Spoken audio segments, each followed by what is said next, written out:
Yeah, hi everybody, Dr. J.W. Morrison, New South Wales, Australia, talking on the subject of, let's have a look, easily fooled. And let me ask, how easily fooled are you? Let's go to 1 Samuel 26. David spares Saul a second time. 1 Samuel 26 verse 1. Now the Sivites came to Saul at Gilboa saying, Is David not hiding in the hill of Hachlah, opposite Jeshimon? Then Saul arose and went down to the wilderness of Ziph. Now let me say, Saul's already been let off the hook once. This is how defiant and how deliberate these people can get when they don't want to step down from a position that they shouldn't be in. Remember, Saul's not king. He is not the king. He lost that position in 15, 16 and 17. Then Saul arose and went down to the wilderness of Ziph, having 3,000 chosen men of Israel with him to seek David in the wilderness of Ziph. And Saul encamped in the hill of Hachlah, which is opposite Jeshimon, by the road. But David stayed in the wilderness, and he saw that Saul came after him in the wilderness. Talk about persistent. David therefore sent out spies and understood that Saul indeed had come. So David arose and came to the place where Saul had encamped. And David saw that the place where Saul lay, and Abner the son of Ner, remember Abner, just remember Abner, the commander of his army. Now Saul lay within the camp with the people, encamped all around him. Then David answered and said to Abimelech the Hittite, and to Abishai the son of Zeruiah, brother of Joab, saying, Who will go down with me to Saul in the camp? And Abishai said, I will go down with you. So David and Abishai came to the people by night, and there Saul lay sleeping within the camp, with his spear stuck in the ground by his head, and Abner and the people lay around him. Then Abishai, remember Abishai and Abner, okay, said to David, God has delivered your enemy into your hand this day. Now therefore please let me strike him at once with the spear, right to the earth, and I will not have to strike him a second time. In other words, I'll get it done in one foul swoop. But David said to Abishai, Do not destroy him. Who can stretch out his hand against the Lord's anointed? But he was not. Saul was not. And I've got to stress this. Saul was not the Lord's anointed. If you go back to chapters 15, 16 and 17, you'll see that Saul was rejected as king and David was anointed. So David, along with many people today, are misrepresenting this person's position and are well aware that they're not supposed to be in it, and it causes harm. It causes strife. It even causes death against the Lord's anointed and be guiltless. Well, I agree that you shouldn't go around harming people, but he wasn't the Lord's anointed. How many people do you know that are in authority positions that aren't anointed? How many people admit that they aren't anointed? It's a real hard one that religious people do. David said furthermore, As the Lord lives, the Lord shall strike him, or his day shall come to die, or he shall go out to battle and perish, which was prophetic in a way, wasn't it? Because that's what happened. Then the Lord forbid that I should stretch out my hand against the Lord's anointed, and I get tired of this. People keeping people in positions that they shouldn't be in. They acknowledge these people to be anointed, but the Bible has clearly shown us that Saul isn't. Now, interestingly, a lot of leaders will use this verse against people that are resisting their position. Now, I know that sounds like it's encouraging trouble, but it's not. Some leaders don't want to face their mistakes, and rather than work through things, they'll use this passage to say, do not put your hand against the Lord's anointed, and it's a load of rubbish because this passage has no validity. What David's saying is not real. Saul was not, and I'm going to stress it and stress it, Saul was not the king, nor was he the anointed, but Samuel failed in his ministry, because he failed to tell the people, firstly, that Saul had been revoked as king and rejected, and secondly, that David had been anointed as king. Nobody knew, because Samuel never told anyone and he died. But what boggles my mind is that David knew what had happened. And the funny part about it is Saul and Jonathan admitted that David was anointed and that he would be the king and rule the people. Yet in his stubbornness and persistentness, and this is what happens to religious people, they lose their way. Now you watch how Saul disintegrates as we read on through these chapters. It's horrible. He should have stepped down and said, I'm going back to the farm, and just got on with his life with his sons. But he wouldn't do it. And this happens all over the world in religious organizations. But please, take now the spear and the jug of water that are by his head, and let us go. So David took the spear and the jug of water by Saul's head, and they got away, and no man saw or knew it or awoke, for they were all asleep, because a deep sleep from the Lord had fallen on them. So they bring the Lord into this, as if the Lord, would be getting involved in all this, really, honestly.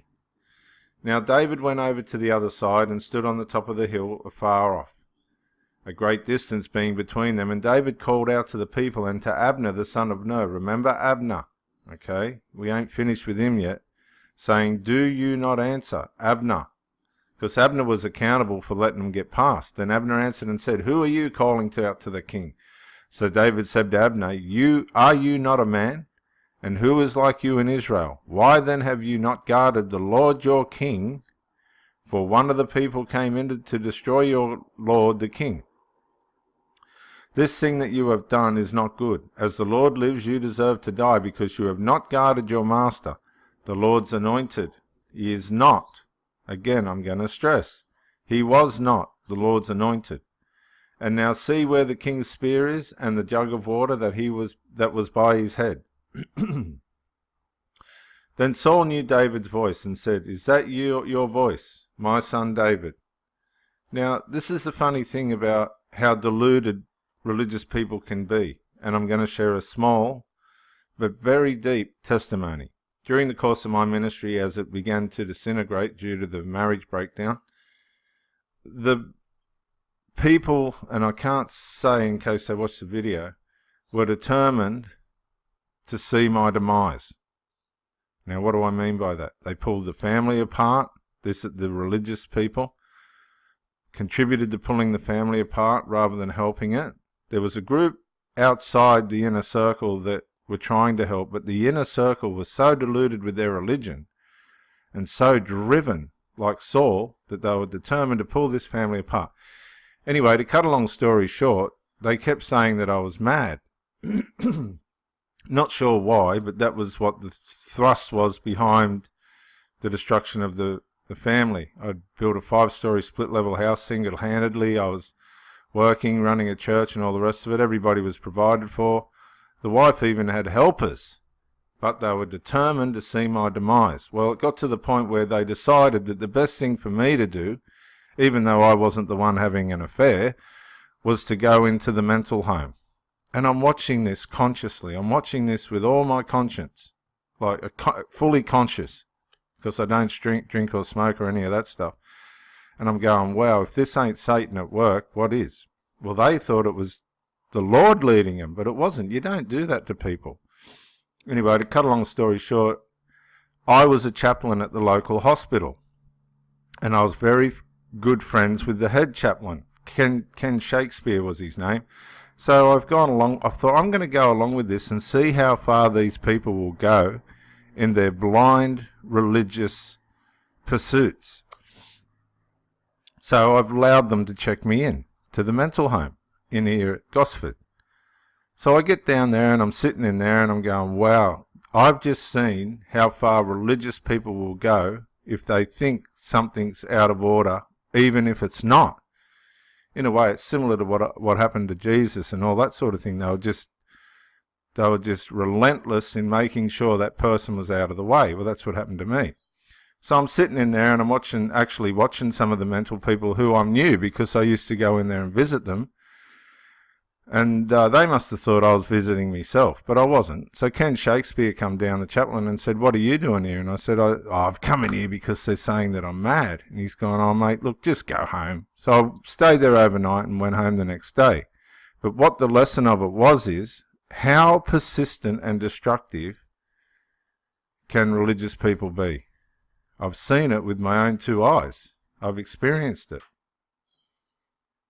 Well, at this point, I knew what I was dealing with around me. These people were had religiously turned evil, even though they thought what they were doing was good. And Ken Shakespeare was a tremendous friend and a wonderful support. I don't know if he's still alive to this day. Anyway, back to our story. David said, "It is my voice, my lord, O king." And he said, why does my lord thus pursue his servant? For what have I done? Or what evil is in my hand? Now it's becoming repetitive, isn't it? And this is what happens. It just comes repetitive, because religiously driven evil people will not relent. That's my point. They will not turn back. They will not turn around.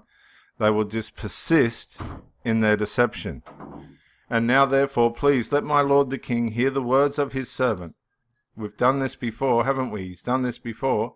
If the Lord has stirred you up against me, let him accept an offering. But if it is the children of men, may they be cursed before the Lord, for they have driven me out this day from sharing in the inheritance of the Lord. Now, I didn't want to curse people. I wanted to bless them. So I was very gracious and forgiving in my experience, and it was a horrible experience. I'll share it in my testimony one day. But I always think you should be forgiving and have boundaries. They'll curse themselves in the end, as we'll see. Goes for sharing in the inheritance of the Lord, saying, "Go serve other gods. So now do not let my blood fall to the earth before the face of the Lord. For the king of Israel has come out to seek a flea. Now he is not," I'm going to stress again, Saul at this point was not. He was officially not the king of Israel. And this is where Samuel's ministry wasn't fulfilled, because he didn't tell the people that Saul had been rejected and David had been appointed, as when one hunts a partridge in the mountains. Then Saul said, "I have sinned." Well, I'll give him that. He keeps saying he's sinned, but he doesn't change, does he? It's one thing to say something, it's another thing to apply it. "Return my son David, for I will harm you no more, because my life was precious in your eyes this day. Indeed, I have played the fool and erred exceedingly." And David answered and said, "Here is the king's spear. Let one of the..." See, in David saying here is the king's spear, in actual fact, he's contributing to the problem, because Saul was not to be king. "Let one of the young men come over and get it. May the Lord repay every man for his righteousness and his faithfulness. For the Lord delivered you into my hand today, but I will not stretch out my hand against the Lord's anointed." And again, he's persisting with this, "I will not stretch out my hand against the Lord's anointed." He'd be better off saying, "I won't stretch out my hand against one of my people. And indeed, as your life was valued much this day in my eyes, so let my life be valued much in the eyes of the Lord, and let him deliver me out of all tribulation." Then Saul said to David, "May you be blessed, my son David. You shall both do great things and also still prevail." So David went his way, and Saul returned to his place. Now, was that the end of it? Was that the end of this merry-go-round of a religiously fueled evil person, unanointed, not the king, pursuits against the one who was just trying to get on with what he was supposed to be doing? Let's find out in the next chapter of Easily Fooled. See you then. Yeah, Dr. Jason Morrison, theologist again. I just want to say thank you for watching the videos, and I hope you got plenty of self-rediscovery and freedom out of it.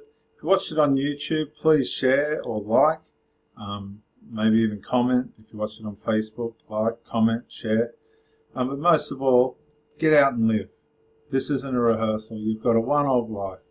Don't let your loyalty and your faithfulness blind you to the life that you should be experiencing. Till the next video, thank you for watching, and bye for now.